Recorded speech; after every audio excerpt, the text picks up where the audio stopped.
Ben Swinburne is head of U.S. media research at Morgan Stanley. Ben, if we just listened to you, the past 6 or 9 months would have gone much better for investors, I think. You've been on the Spotify bandwagon for a long time.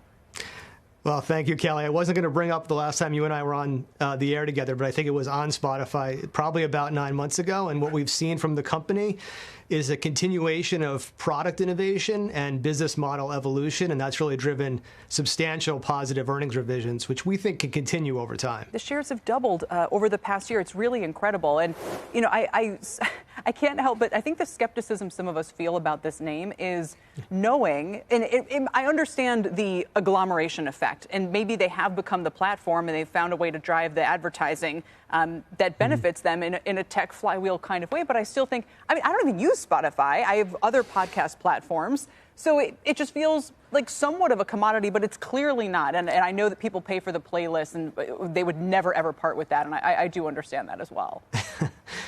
Yeah, well, we're going to keep working on you as a Spotify paid user, maybe a family plan over time.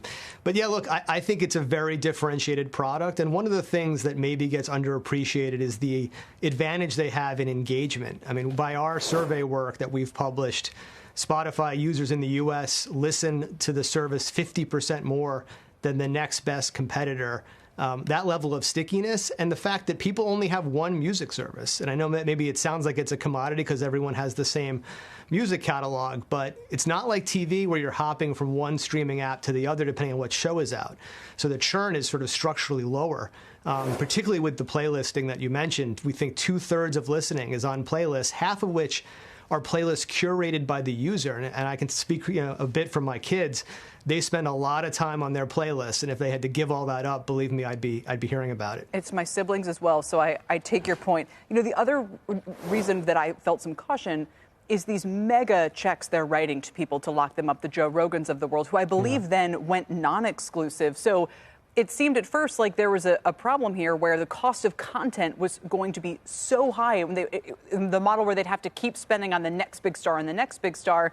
But have they backed away from that now or no? Yeah, I think it's actually, you bring up a very good point as we think about Spotify, the stock, in sort of the short term. They are reporting earnings tomorrow morning.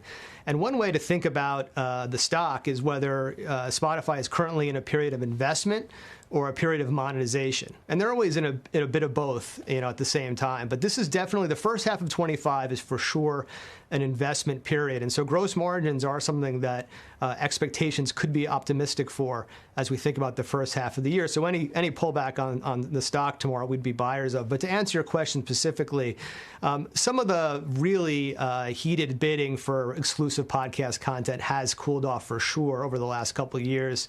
But Spotify is making a big push into video podcasts, and their data shows that when people watch podcasts, which may sound like a pretty unique use case, their engagement is higher, their churn is lower. And so they've created a Spotify partner program like YouTube where they're paying podcast creators for video content that is commercial free.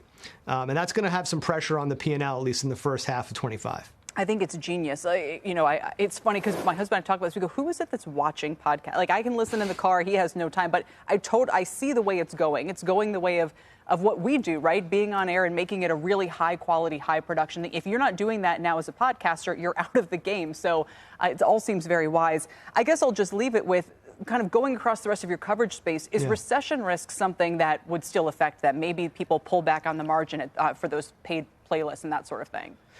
Yeah, look, I'm sure you and your viewers know this. Within the media and entertainment coverage or industry, Netflix and Spotify, which are 90% plus subscription-driven businesses, are going to be the most defensive, among the most defensive business models in our coverage. And so that's why we remain bullish on both. We made Netflix our top pick, actually, about a month ago. That continues to perform well. Those are definitely the more defensive, less cyclical names in our coverage group. And so we're playing defense a bit right now as we navigate the sort of choppy macro outlook.